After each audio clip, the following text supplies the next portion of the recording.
Welcome to Mac and Blue, where we introduce you to who is building Arizona, bringing you the people and businesses that shape the landscape around us. From economic development and developers, underwriters and lenders, architects and engineers, to the very builders and suppliers that bring it all together. For all things Mac and Blue, head to www.macandblue.com and don't forget to subscribe on YouTube. Now let's join our host, JJ Levinsky.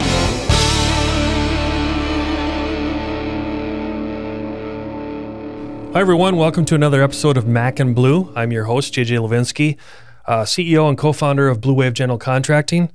Today I'm lucky enough to have Mike Baer, president of TRENCH-ADE. Welcome, Mike. Thanks for having me. Just a little background. Mike was referred to me through a number of people, but particularly Brianna Nestler. And we had played phone tag, email tag for quite a while to try to get him on. When I had heard about Mike and looked at his background, I thought it would be a very befitting guest to have on our podcast, and especially with what we try to do in kind of some of the ancillary areas.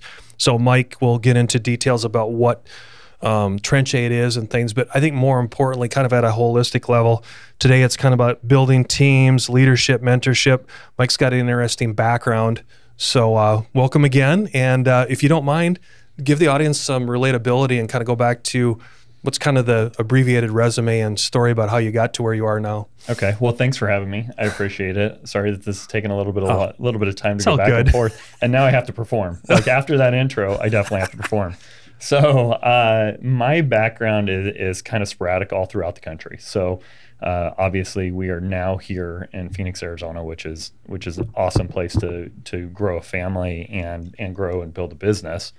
And that's how we ended up here, because we wanted to raise our family here.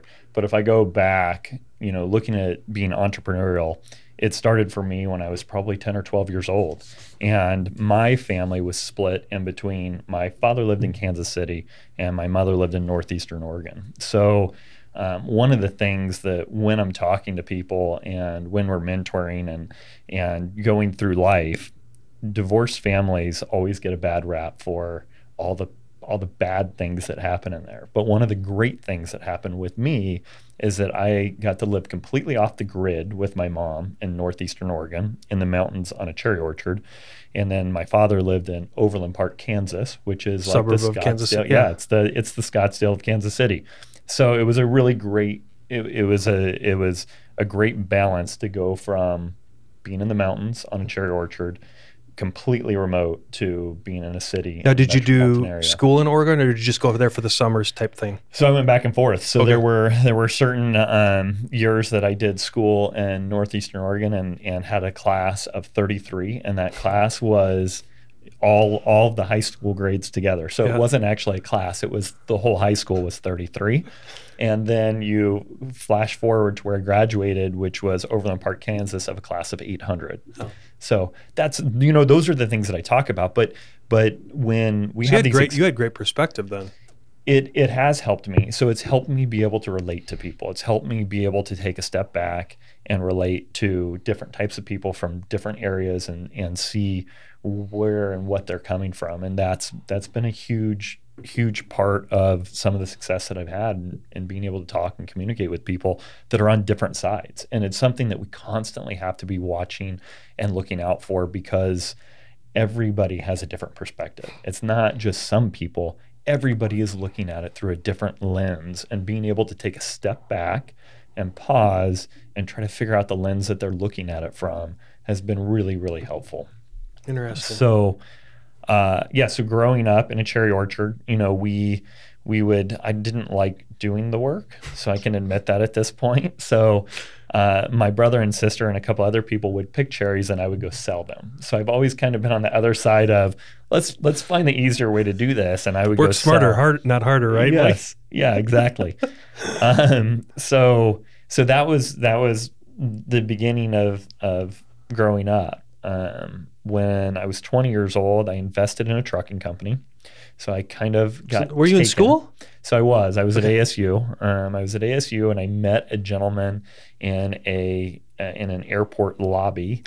an airport hotel lobby. At least he didn't say a truck stop. Yeah, I know. Yeah, exactly. Well, you know. And he talked me into investing in a dump truck company back in Columbus, Ohio.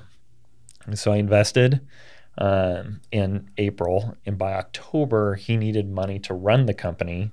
And all of a sudden, the wheels had switched. And so I went to Ohio to check on my investment, and I stayed. So in my family, we don't have any construction in the background. Was it solvent at the time, or did you walk into a shit show? No, I walked into a complete shit show. Okay. So after the first couple of months, we bought old used trucks, and I owned those trucks, and it was going so well, and the checks were coming back to me that I invested in 4 new trucks. When I got to Ohio, those 4 new trucks had not moved. They hadn't moved, and I'm making truck payments on these ones. And all of a sudden, it was just at 20 years old, it was sink or swim. So it was time to start swimming. Pulled out of college and started running this construction company. And I will say that as I grew up, and we don't hear this as often anymore, but when I was growing up and I was doing whatever bad thing that I was doing, my parents would always say, do you want to be a ditch digger? Do you want to work at a gas station? Do you want to drive a truck for the rest of your life? So I owned a trucking company. It's fairly successful. So I did end up there in a different way. But, I am glad that we don't say those things to our kids, because I also, coming out of working with Sunland and our construction company, we have, and even currently at TRENCH-ADE, I have truck drivers that are going to make over $100,000 a year. I have welders that will make $140,000 a year, and I have mechanics that will be even on the higher side of that. So the narrative has switched when it comes to talking about the trades, and that's a good thing, because that's not the narrative. And without debt too. Yes. Or limited debt. Let's put it at that. Exactly. We have a 17-year-old boy that is actually one of my son's friends that isn't sure that he wants to finish high school. And believe me, I'm encouraging him to finish high school, but he wants to be a welder, and he already has a welding certification. So we have him in our yard welding at TRENCH-ADE this summer. I said, if you think you want to do this, come out and work with my people, and we'll put you to work, and we'll teach you a trade. And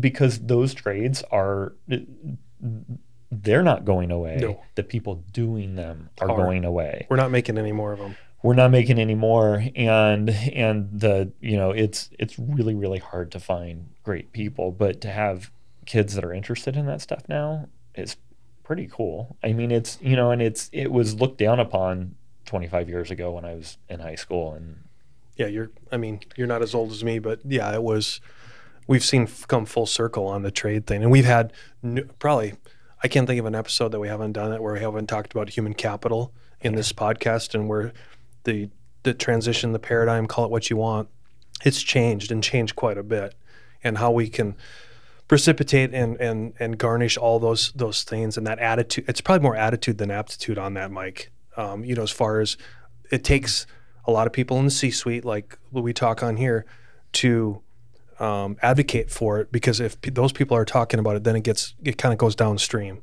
and then it also comes upstream as well. But just to see that collision in a proactive format now, I'm excited for it. Well, yeah, there's everybody that has construction companies is pushing really hard, but we need to, as hard as we're pushing, we need to pull too. And what I mean by that is we've got to get more involved. So we push and we put job ads out, but how many of us are actively going to these schools and talking to these kids and like pulling them into our organizations and helping them get involved? That's where we just have to do better at it. And Agreed. We're so busy doing the work that we're behind the ball. And so it's really hard. It's really hard and it's really expensive, but it will pay off for future generations. Agreed. Well, I kind of like how we're interplaying your past with kind of taking tangential things about why we're on the podcast. So keep going. What happens next after they the trucking company? So you sold it to private equity for 10 times multiplier, and we did not. So we did not. So if we could have just held out a few years longer, no.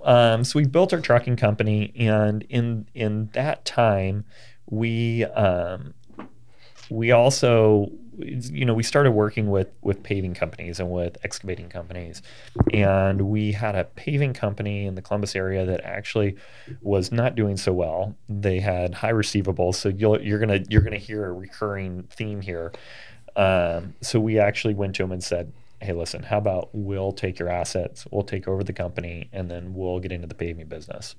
That's how we ended up in the paving business. Really? Everybody's like, "Oh, how'd you went in?" Nope. Once again, just like the trucking deal, I thought I was going to lose a bunch of money, so we took it over and we started running a paving business, and it was great. It was a totally different deal than dealing with truck drivers, and it was more involved, and the jobs were more involved, and I loved that part of it. But you had a heavy asset-based business, much like you did in the trucking. Exactly. Versus you weren't a paper contractor. You had very high tangible assets. Exactly. Yeah. Now, for the audience sake, you're now, how old are you now? 40. No, I meant during that. 23. So you're still. Yeah. But you were already president, CEO of all that stuff, right? Yeah. So you were right in the fire as a youngster. Yeah, we didn't have any, so I never had any partners, and until Sunland and until TRENCH-ADE, so I remember going to dinners, and I would go to the hostess and give them my ID and give them my credit card and tell them, "You can't card me. Like, do not card me at the table because I'm here with a bunch of 40-year-old men. I love it. So here is my card. Please do not card me."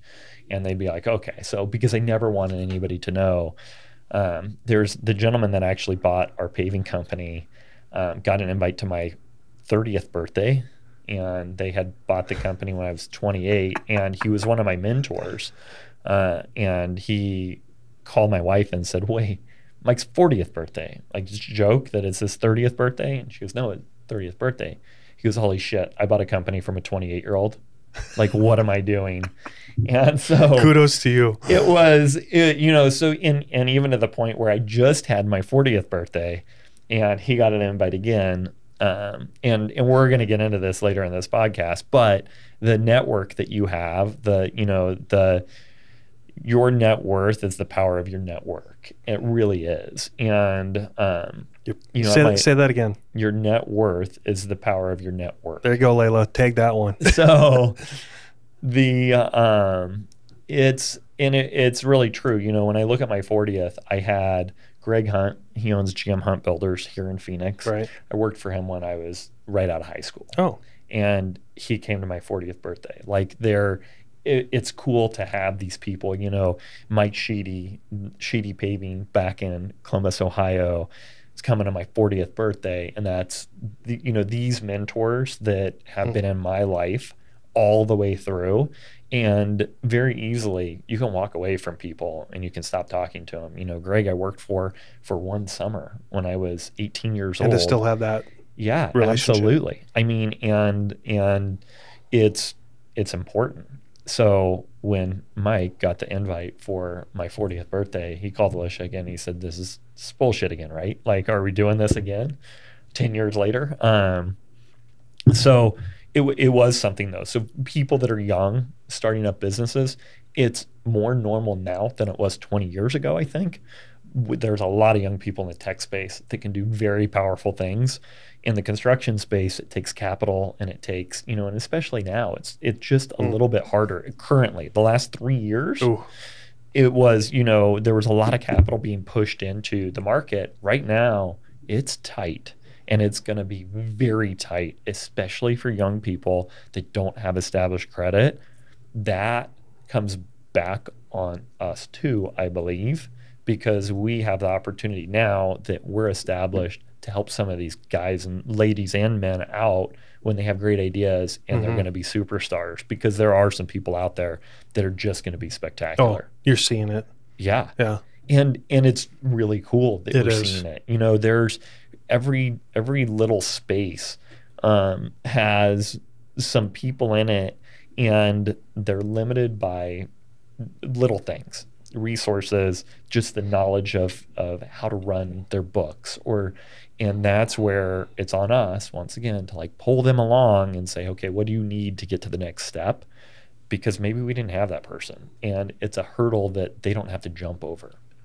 Let's take a time out, because I think it's just really complimentary to your story right now. So from mid-20s to 30, and what you did during that tenure, what were the keys that you implemented to yourself in your own growth pattern that made you successful, so that the audience can, parlay that into their own plan? That's if there's a young person listening right now going, oh my God, how did Mike do that? How did he, yeah, other than lying about your age on the ID part, and playing that, what were those traits and what were those attributes that allowed you to play in that game at such a young age? Two things. And I know you're going to be humble, but just, toot your horn a little bit here. One is going to be the partner that you pick in life is the most important decision that you make in your entire life. So you're saying your wife? Yes. Okay. So I got married on my 21st birthday. And that's young to get married. I wouldn't suggest that my kids get married at 21. Like, figure some stuff out. Do as I say, not as I do. Figure yourself out, because you change. And if you don't change with that person, if that person doesn't change with you over time, like there's a very high risk there. So I do think that people should wait. But I can't think of a more important decision that you make in life. That is your business partner. That is your life partner. That is somebody that needs to be able to show up and support you. And likewise, you need to be able to do the same for them. But choosing a partner in life that can walk by your side into any room and stand on their own. Choosing a partner that doesn't need you, but wants you and wants to be there with you and is going to be there through your, and this is probably more important for me, through your ridiculous shit.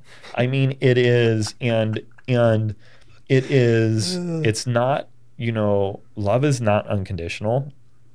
I think love has lots of conditions. Yeah. I think that relationship has lots of conditions that both sides need to live up to, and it's not equal either. No. There's times that it's very unbalanced on one side or the other, and that's when the other person has to pick up the weight. That's when the other person has to do, and choosing that life partner, you have to have somebody that you can walk in a room with. You have to have somebody that can do the things for the lifestyle that you want, that can do the things that need to be done with you. So that would be absolutely number one. Number two is going to be the people that you surround yourself with and the mentors that you have. I always had. So now in the last couple of weeks, I looked at Alicia, my wife, and I said, man, we're finally starting to hang out with people our age. And we have younger friends now. There's some people that are in my Valley Guardians charity group that are younger than me. I was always the young guy. I'm no longer the young guy. We're starting to have some friends that are younger than us. All of, when I talk about Mike Sheedy or when I talk about, Brian Manassi or these guys that were instrumental in who I am, they're, Cal Hahn, one of my very best friends, he's 84 years old. And Mike Sheedy's got to be 75 and Brian's in his mid 50s. There are these people, they're the men that built me though, and my father and other people too, but the people in business that I leaned on so heavily and the information that they were willing to give and the time that they were willing to share with me, whether they realized that they were sharing it or not, was completely invaluable to what and who I am today. How was it, not in a literal sense, or not in a figurative sense, but more in a literal sense, what was the payback for them with you? In other words, look through their lens at you. What did they glean out of you going, hey, why am I contributing to Mike? Other than you're a good guy.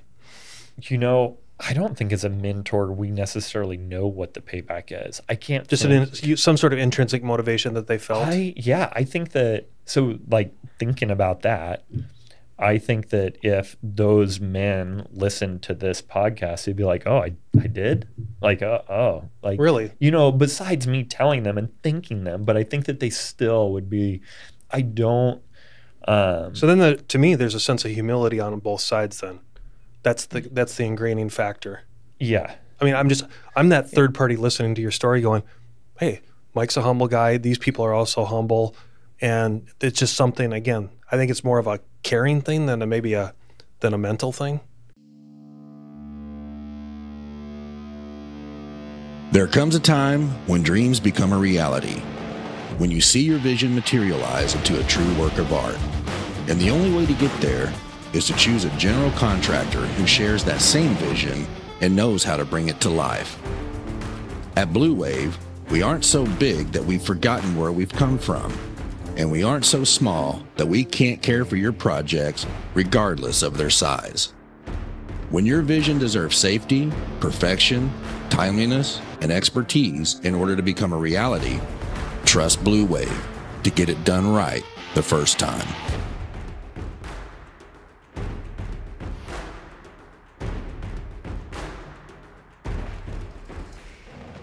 Yeah, I think it is. And I think it's also, no, I think you're right. I think it is a caring thing. And I think it's just, this is probably going to get me in trouble. I think that men are better at this than women. And here's what I mean by that. I have, there's been a couple of women, and it is a call for women, not just in construction, but in general too, men do a really, really good job of mentoring other men. They really do. Okay. And I'm a product of it. Now, on the flip side, there are some women that do an amazing job at mentoring other women. But if we just look at the Phoenix area and we look at the philanthropic groups that are men's groups, the Valley Guardians, the Charos, the Thunderbirds, all these different groups where these men get together and do some really great things, and on top of that, mentor each other and build this bond. There's not a whole lot of those options for our women that are at the same place. So it's also our obligation to help them out as well. And I think that, I had a woman that came to me, she's an absolute rock star, and asked if I would help her and mentor her. And I'm like, wow, you want me to mentor you? Like, you sure about that? Absolutely. Like, I'll meet with you and we'll talk and whatever. But she's done amazing things.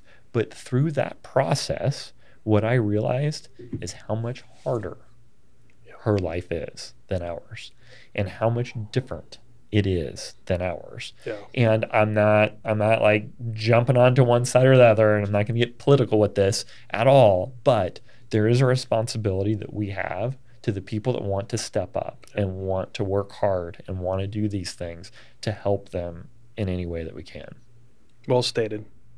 I think we've had enough representation on this podcast alone of bridging a lot of that. As far as, I can think early on when we started Mac and Blue, we had we sought out some specific women groups to expose that topic, not to make them martyrs, but to get that topic out there so that we can have these open dialogues. Because I'll go one step further. Like I'm in Vistage right now, or whether you're an EO or so some of those C-suite type things.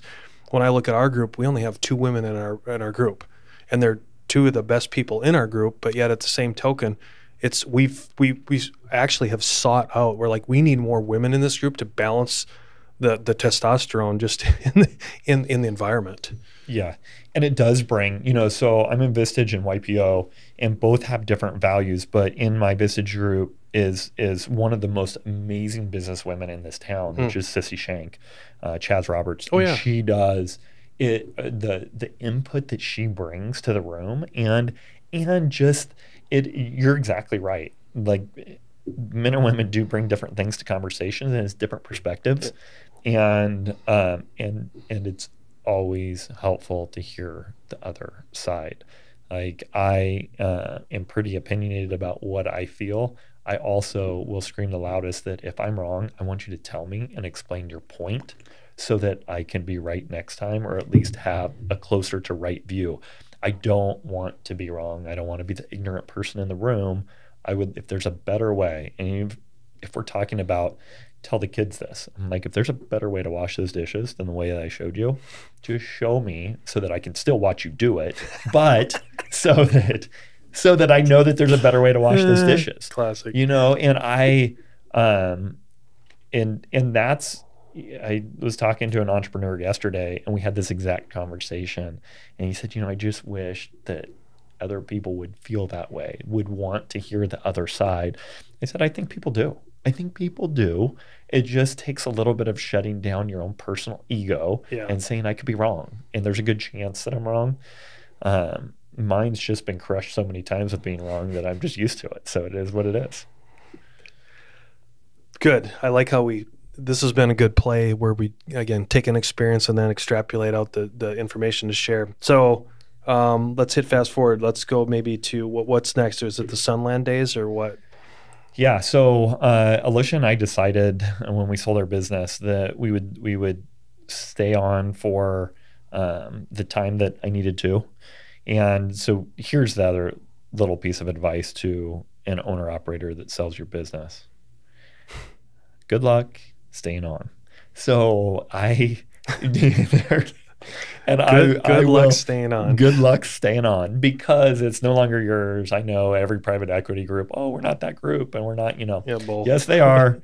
They are. And I was supposed to stay on for 5 years. I think I lasted about 8 months. You beat the average. Yeah, and so it was a short stint there, but our kids were getting ready to go into kindergarten, first grade. We wanted to be established wherever we were going to move and wanted to be, and it was here. So we wanted to move back here. So we moved back in 2013, basically to raise the kids here. Oh. And at that time, I was actually doing some consulting for, you know, we sold our business in kind of a hard time. It was kind of after the hard time, but in a hard time for construction companies and material suppliers. And so the phone started ringing and saying, hey, will you come work with our business? And that was a really, really cool time in my life. I hate telling people I was a consultant because I'm like, that's what everybody says, it's unemployed. So I got to work with some really great companies around the country, and ended up working for Dow Chemical, ended up working for Boeing, ended up working for Starbucks, and it went into a different realm of companies that I never thought that I'd work with. And we were working with manufacturing lines and just everything from manufacturing to sales to packaging, all kinds of different projects, and they were fun. So from like 13 to 2016, got to do these cool different projects with different companies around the country. But what I didn't like about it is that I was in and out. So I was in, and then we would do something and we'd change something, and I would never see the end of it, and then you'd move on, and then it was the next thing. Kind of one of the byproducts of the big corporate game to a certain degree. It really is. Yeah. It really is. And people coming and going, you know, people are there for a task, and then once that task is done, they move on, or they're moved on. But what were the instrumental tools you added to your toolbox during that 3-year tenure?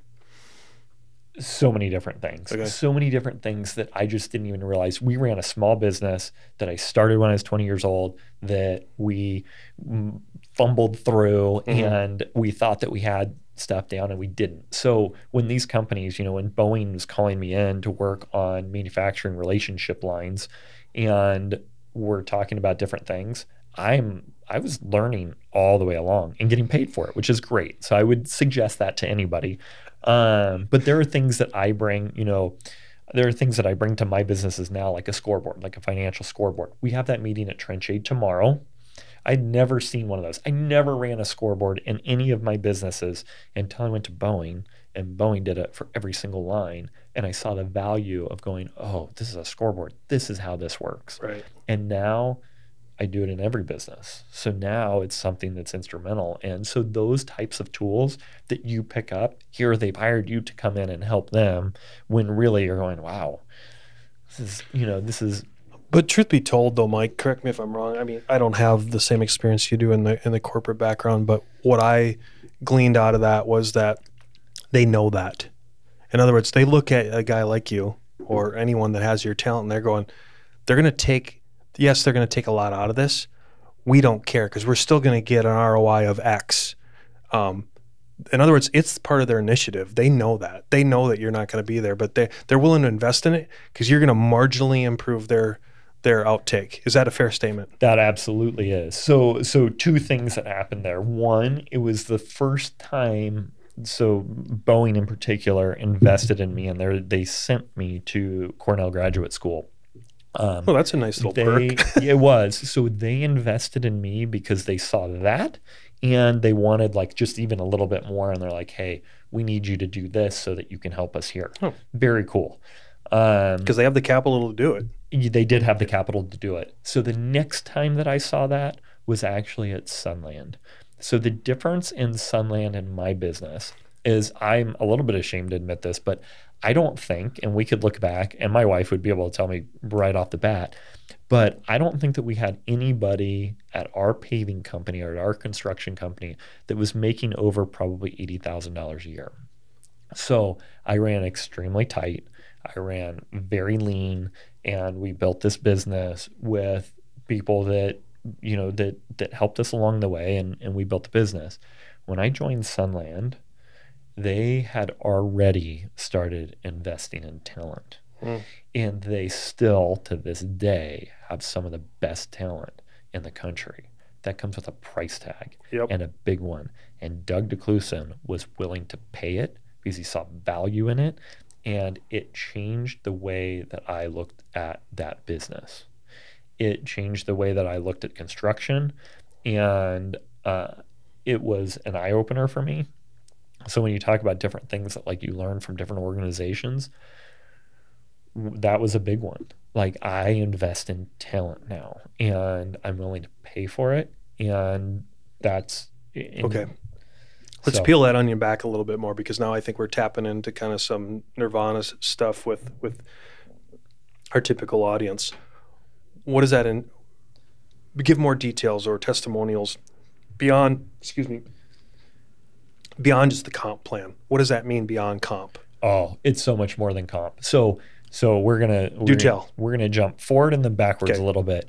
So and this is what I mean by it's so much more than comp. So right now, my business partner Jeff Johnson built an amazing business called TRENCH-ADE here in town. They also had a transaction. He sold that business and carved out TRENCH-ADE, which is where I am now. Which, for the audience sake, let everyone know what you guys actually do. We didn't even talk about that. Yeah, it's specialty equipment rental company. The easiest way to describe it are the steel plates that you drive over on the road. We rent those. So we rent those, and then we also rent shoring equipment that saves lives. So you put shoring equipment down in the ground when you're digging in the ground, and it keeps the walls from caving in on the people that are putting pipe in the ground, putting sewer systems, those types of things. So your biggest clients are all the big civil contractors in town, plus maybe some. Do you work directly for municipalities? Primarily the civil contractors. So all the big guys. So all the people that I was competing against at Sunland are now my customers. Got it. So so that's our business now. We're in the whole state of Arizona, but the reason that I kind of flash forward to this a little bit is Jeff Johnson came to me a year and a half ago and said, "Hey, I carved this out, and now we're building a new business. It really is a new business with new teams and with some very tenured people. We have some people on our team that are tenured 25 years because they were with TRENCH-ADE, but." It is a complete culture rehab, flip over. What are we going to do here? Both Jeff and I are at the point in our life where we can do it right this time.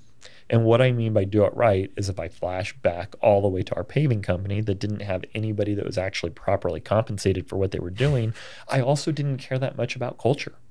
I didn't.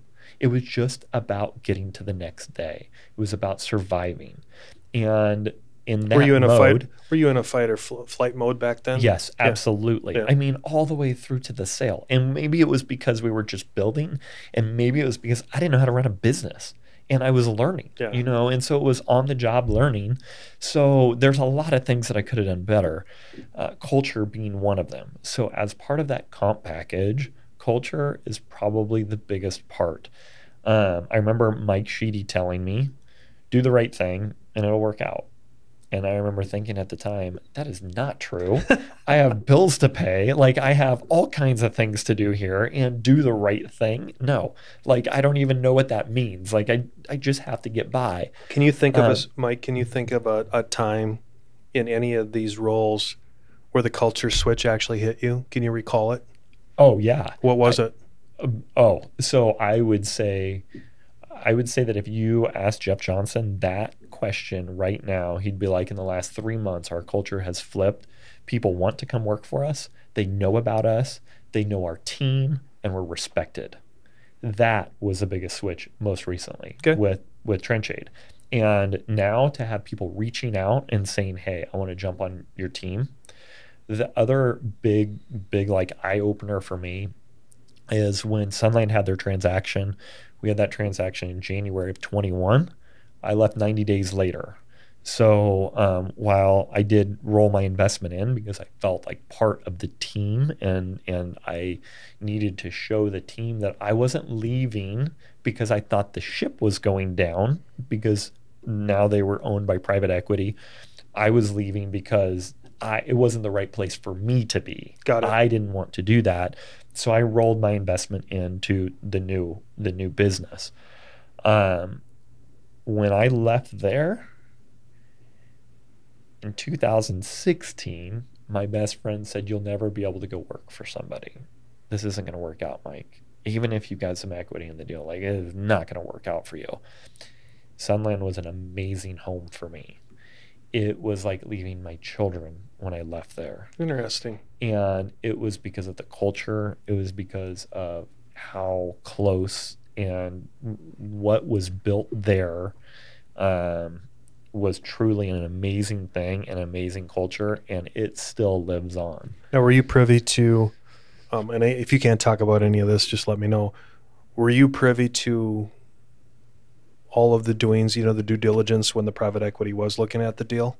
Yes. Okay, so what contributed, and most people understand, yes, you got to have the numbers and the EBITDA and the multiplier, but how much do you feel the culture had an effect on the multiplier and the transaction?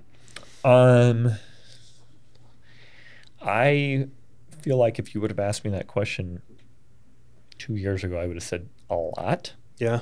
Now I do believe that the group that purchased Sunland is doing a great job with them. Mm-hmm. But now that I'm a little bit deeper into that world, it is a very number-based world. It is. And they have a job to do to shift the business into the direction that it needs to be for the next transaction. I think that private equity would do themselves justice if that's the direction that they just approached it from. And I'm not talking about Sunland in specific. You're saying about any group. Yeah. I think that there is value in going to the team and saying, this is what we're really here for. This is what we want to do. Come along for the ride, because then it doesn't seem disingenuous later. And very wise. I'm glad you made that statement because, for all of us that understand how that world works, especially, look at construction now, look at all the M&A that's going on. I mean, it's just our whole industry is latent with it, as you know. Back to what you were talking about, it's just capital is what it is right now in the market. So, the M&A is kind of the ruler of the roost right now. And when you look at a lot of our friends, peers, whatever, you see a lot of people that they don't understand what that really means. And so I think you alluding to it and bringing it up on the podcast is very important. So those of you out there listening that are contemplating or listening to this, make sure you're factoring that into your equation. Yeah, it really is. And it's very important for an owner-operator. It's very important for things are not going to be the same. And that's fine. Like, change is fine. But just go in with eyes wide open, or at least one of them open, and then you're not going to be caught so sideswiped by changes, because it really is. There's going to be some changes. All right, let's go back into TRENCH-ADE right now. What what other cool things are you and Jeff working on that you feel like you want to share with the audience? It's the team. So this business, it doesn't have, we are doing specialty equipment rental. It has nothing to do with specialty equipment rental. We are going to build a badass team that can run this business, that can run it for generations. And if they're not running our business, they're going to be running somebody's business. Okay. So we had a sales meeting last week and talking to the sales team. And I said, guys, we really need our guys to get on LinkedIn. We're like, get on LinkedIn, get out there, post stuff, build your personal brand. Because the fact of the matter is, if you're valuable to other people, you're valuable to me. They should be building their brand. They should be getting themselves out. And I can't think of anything that's more important to us right now than just building this amazing team that, much like my wife, wants to be with me. I think she still wants to be with me, but doesn't need to be with me. We'll get her on next week. Yeah, exactly. You can confirm. Confirmation bias by Mike. Yes. There comes a time when dreams become a reality, when you see your vision materialize into a true work of art. And the only way to get there is to choose a general contractor who shares that same vision and knows how to bring it to life. At Blue Wave, we aren't so big that we've forgotten where we've come from, and we aren't so small that we can't care for your projects regardless of their size. When your vision deserves safety, perfection, timeliness, and expertise in order to become a reality, trust Blue Wave to get it done right the first time.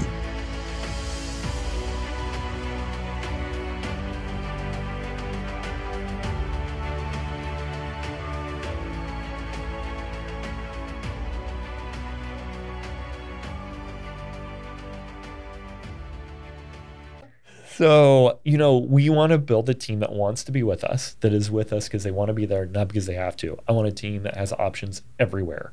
And that seems a little bit vulnerable, but it's not in the sense of if we can build this, if we can do this right, not to say that our past teams haven't been right, but mine haven't.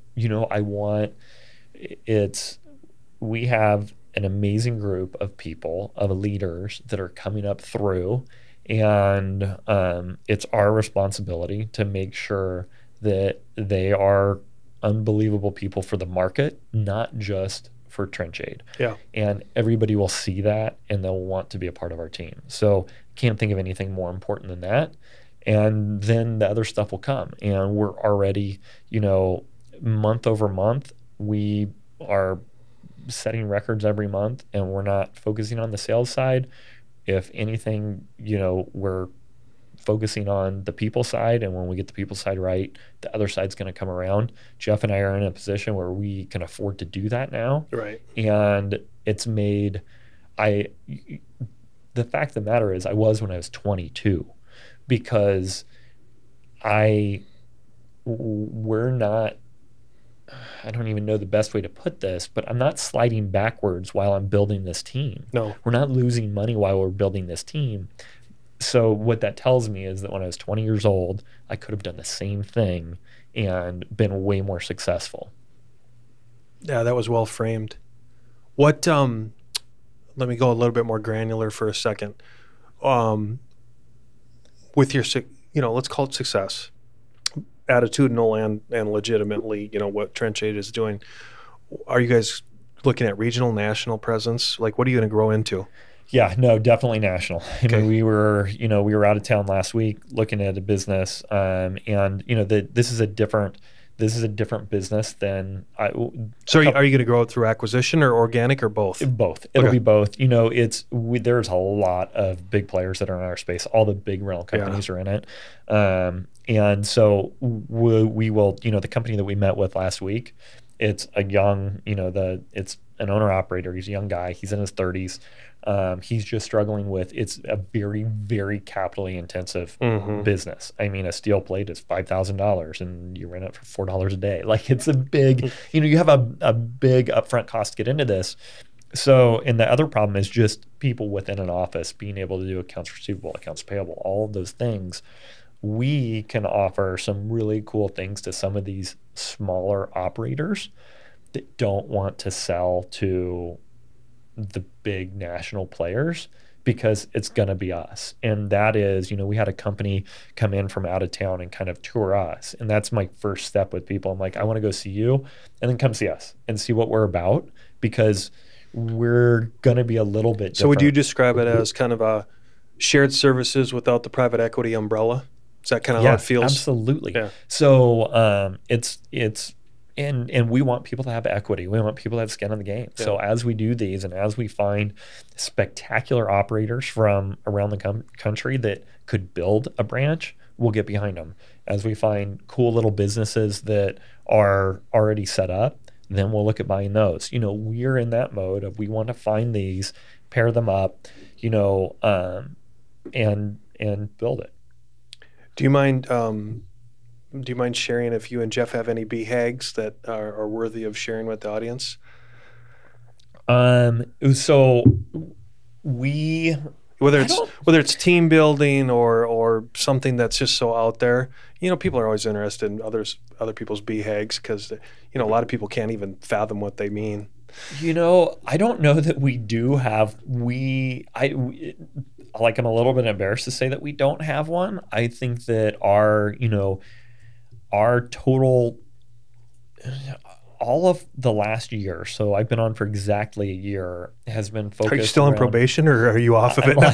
I feel like I'm probably always going to be on probation. Jeff, if you're listening, take the ankle bracelet off. Yeah, exactly. So I feel like probably always going to be on probation. All of our focus has been on culture, core values, getting that stuff right, and that's this year. So while we are looking at revenue numbers and we have shot out there and said, hey guys, this is where we want to be trending by the end of the year, our focus is on getting the right team, building that, and then this next year will be the first year that we go into strategic planning with the group and say, okay guys, where are we taking this? Because if we're building this business for you to be able to operate so that, my BHAG would be, I want to be on a beach. I just turned 40, which was weird for me. And I never thought it would be. I don't give a shit about age. Like, it doesn't matter. But I do feel like I've got a little bit of a foot to my back. Alex DeCluson, Sunland, he's like, Mike, you got to stop telling people that. That's awful with what you've done. You got to stop telling people that you don't feel like you've done anything. I was like, no, but I do. I haven't gone and done what I want to do yet. But I want to be on a beach in Hawaii. What that means for me is that we have built a business that other people can run effectively and efficiently so that Jeff and I can completely step back to a board role and let people run it and build this bus. Like, this is the bus that is going to take people down the road. We will step off of the bus and the next group is going to move forward. And as long as you guys are the backstops and now it's somebody else's turn to take it beyond what you guys had done. And that's where we want to be. So that's what this is about. So that is a BHAG then.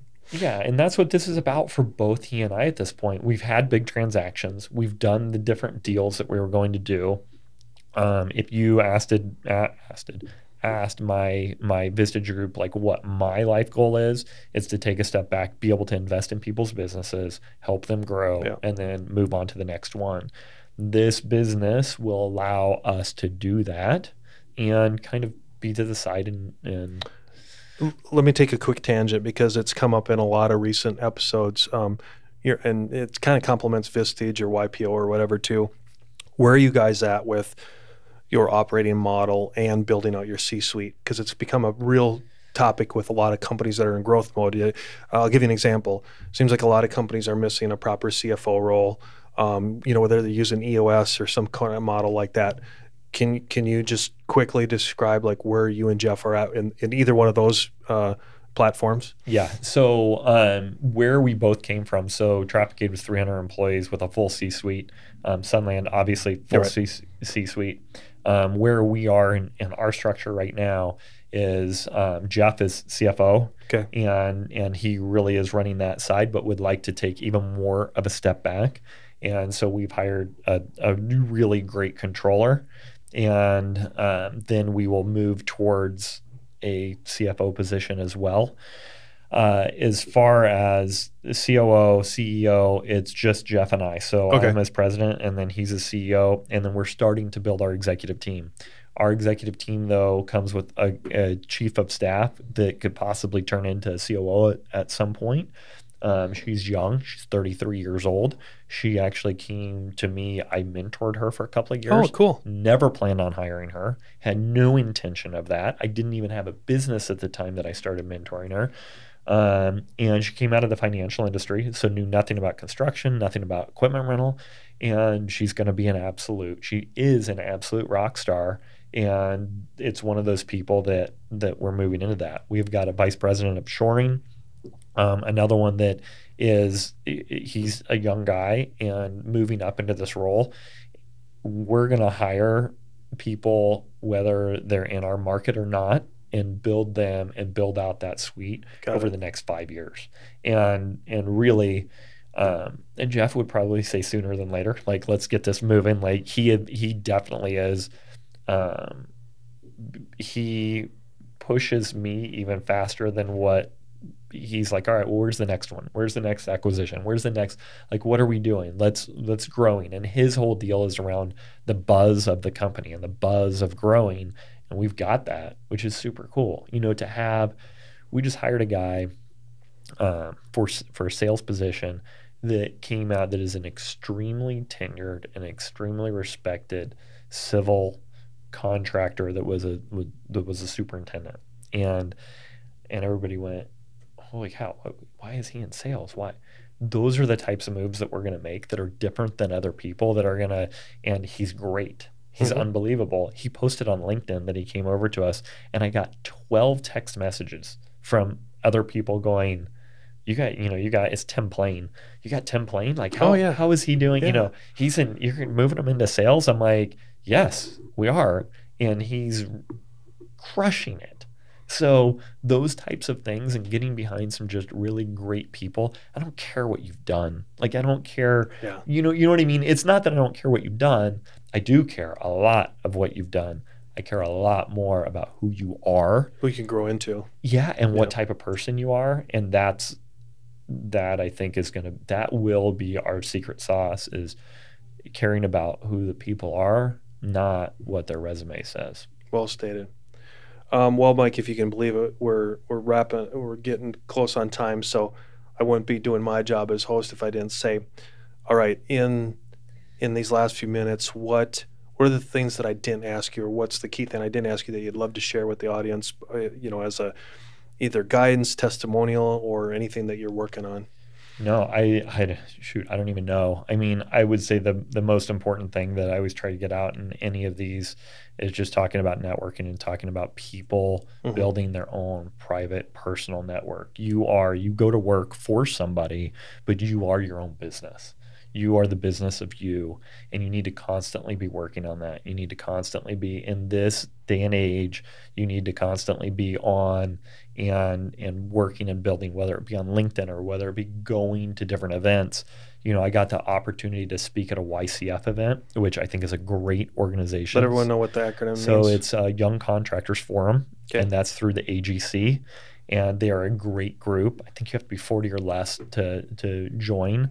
But what I see when I walk in that room are people that care enough to do something extra to go to this event and to be part of it and to be around other people that are up and comers. And those types of things are great. They're great for building your network. They're great for knowing what's going on. They're great for knowing other people that are in the market.